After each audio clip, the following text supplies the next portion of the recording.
بسم اللہ الرحمن الرحیم نحمدہ ونصلی علی رسولہ الکریم اما بعد۔ محترم بزرگوں اور دوستوں، عزیز ساتھیوں، پس پردہ ماں اور بہنوں، شعبان کا مہینہ چل رہا ہے اور آج شعبان کی 14 تاریخ ہے۔ کل شعبان کی 15ویں تاریخ ہے۔ اس 15ویں تاریخ کو شب برات کہا جاتا ہے اور شب برات کی فضیلت میں کوئی صحیح حدیث تو نہیں ہے، لیکن جتنی بھی حدیثیں ہیں شب برات کی فضیلت کے متعلق وہ سب ضعیف ہیں، یعنی کمزور ہیں۔ لیکن علماء نے کہا ہے کہ اگر ان سب حدیثوں کو، ان سب ضعیف کمزور حدیثوں کو جمع کیا جائے تو وہ حسن لغیرہ تک پہنچ جاتی ہیں، اور حسن لغیرہ سے کوئی عمل ثابت نہیں ہوتا ہے، عمل صحیح حدیث سے ثابت ہوتا ہے۔ آج کل لوگوں نے اس قدر غلو کیا شب برات کے بارے میں کہ مستقل جلسے جلوس کیے جاتے ہیں، ڈینگے، بڑی بڑی ڈیگیں چڑھائی جاتی ہیں، کھانا بنایا جاتا ہے، اس کو کھلایا جاتا ہے، نیز آتش بازی کی جاتی ہے، اور یہاں تک غلو کیا ہے کہ تہجد کی نماز جماعت سے ادا کرتے ہیں، اور یہاں تک غلو کیا ہے کہ قبرستان میں جماعتیں بنا کر جاتے ہیں۔ صحیح حدیث سے ان کا کوئی ثبوت نہیں ہے۔ ہاں، اور کچھ لوگوں نے یہاں تک غلو کیا ہے کہ وہ مستقل پوری رات نماز پڑھتے رہتے ہیں، حدیث میں اس کا کوئی ثبوت نہیں ہے۔ شب برات کو اللہ تعالیٰ نے مبارک رات کہا ہے، اس میں صرف کیا ہے؟ اس میں صرف اتنا ہے کہ حسب استطاعت، ہمت کے مطابق اٹھ کر 4 رکعت تہجد کی پڑھ لی جائے، 8 پڑھ لی جائے، ہمت ہو 12 پڑھ لی جائے، دن میں روزہ رکھ لیا جائے، بس اتنا ہے۔ نوافل کے بارے میں یہ ہے صحیح حدیث میں کہ اللہ کے رسول صلی اللہ علیہ وسلم سب نوافل سوائے اعتکاف کے، نوافل اور سنت موقدہ تک اللہ کے رسول صلی اللہ علیہ وسلم اپنے گھر میں ہی ادا کیا کرتے تھے۔ فرض نماز صرف مسجد میں ادا فرماتے تھے۔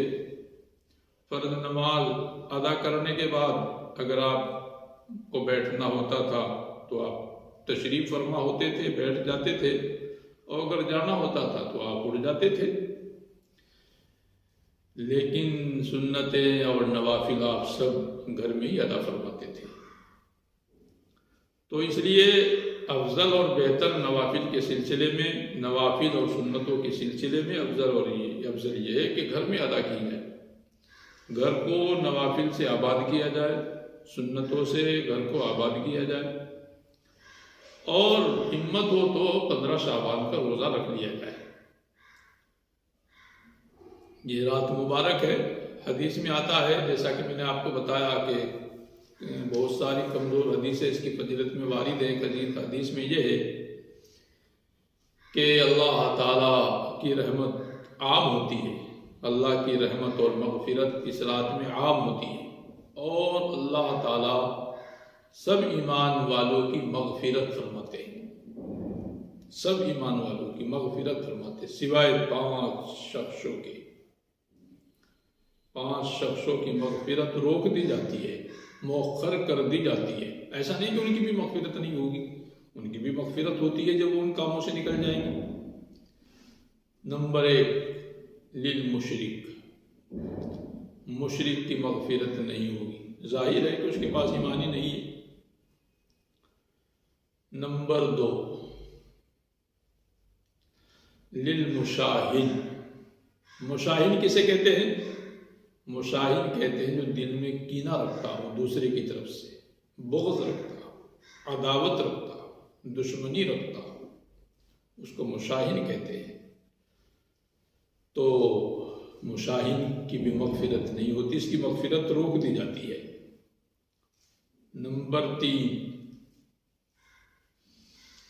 عاق الوالدین، والدین کو تکلیف دینے والا، ان کی تکلیف دے دے کر اس نے ان کے دل کو چھلنی کر دیا ہو، زخمی کر دیا ہو۔ چھوٹی بڑی غلطی تو اولاد سے ہو جاتی ہے، وہ مراد نہیں ہے۔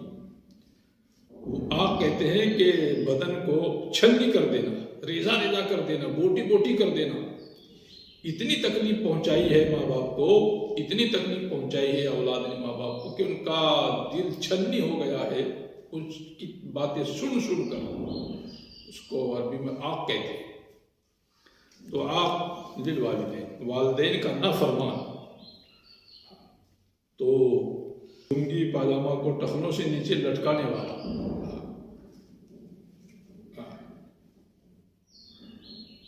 اپنے جو پاجامہ اور لنگی سستی اور کاہلی کی وجہ سے نیچے لٹک گئی ہو، مراد نہیں ہے، تکبر کی وجہ سے پاجامے کو نیچے لٹکاتا ہے، تکبر کی وجہ سے لنگی کو نیچے رکھتا ہے، یہ مراد ہے۔ اور اگر سستی اور کاہلی کی وجہ سے پاجامہ اور لنگی نیچے ہو گئی ہے تو وہ مراد نہیں ہے، وہ اس وعید میں داخل نہیں ہے۔ وہ اس وعید کا حقدار، اس وعید کا مستحق جب ہوگا جب کہ وہ تکبر کے ارادے سے پاجامہ لنگی نیچے لٹکا تھا، وہ مراد ہے۔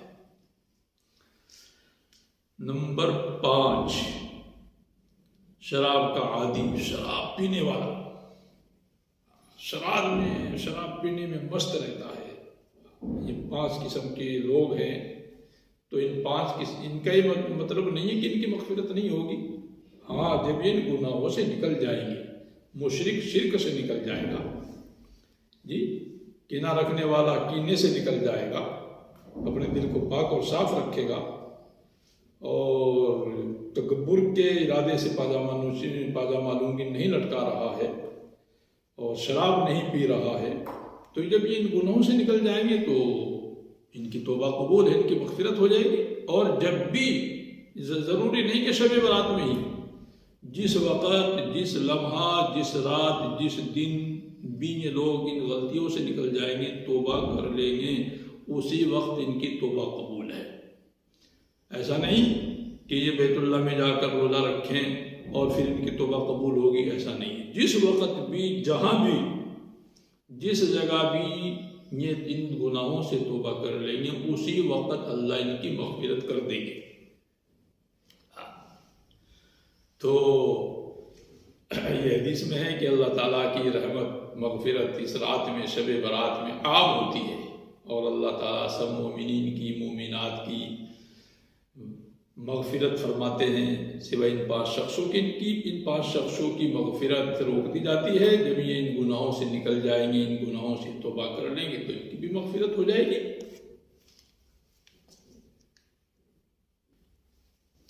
میں کہہ رہا تھا کہ کچھ لوگ جو ہیں اس رات میں بڑا ہی پتہ نہیں، یہ رسمیں عجمی ملکوں میں خاص طور سے یہ رسمیں لوگوں نے ایجاد کر لی ہیں، ان کا شریعت میں، حدیث میں، قرآن میں کوئی ثبوت نہیں ہے۔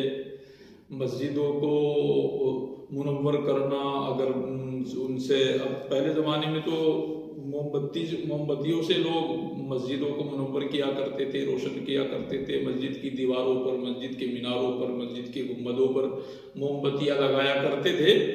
اور اب لوگوں نے موم بتیوں کی جگہ چھوٹے بڑے بلبوں کا استعمال شروع کر دیا، مسجد کی دیواروں پر، مسجد کے میناروں پر، مسجد کے گنبدوں پر، محرابوں پر، جی، بلبوں سے مسجد کو منور کرتے ہیں، روشن کرتے ہیں۔ یہ سب فضولیات ہے، اس کا قرآن حدیث میں کوئی ثبوت نہیں ہے، یہ من گھڑت رسم ہے۔ اسی طرح اگر کی بتیاں جلاتے ہیں، یہ بھی من گھڑت رسم ہے۔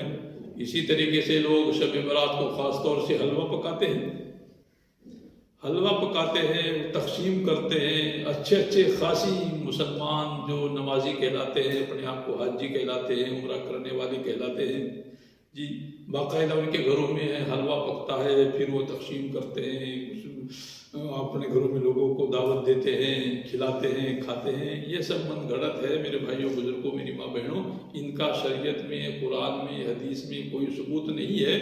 اگر آپ اس کو کریں گے یا کریں گے میری ماں بہنیں تو بجائے ثواب کی گناہ ہوگا، بجائے ثواب کی گناہ ہوگا۔ ہمیں وہی کام کرنا چاہیے جو قرآن حدیث سے ثابت ہے۔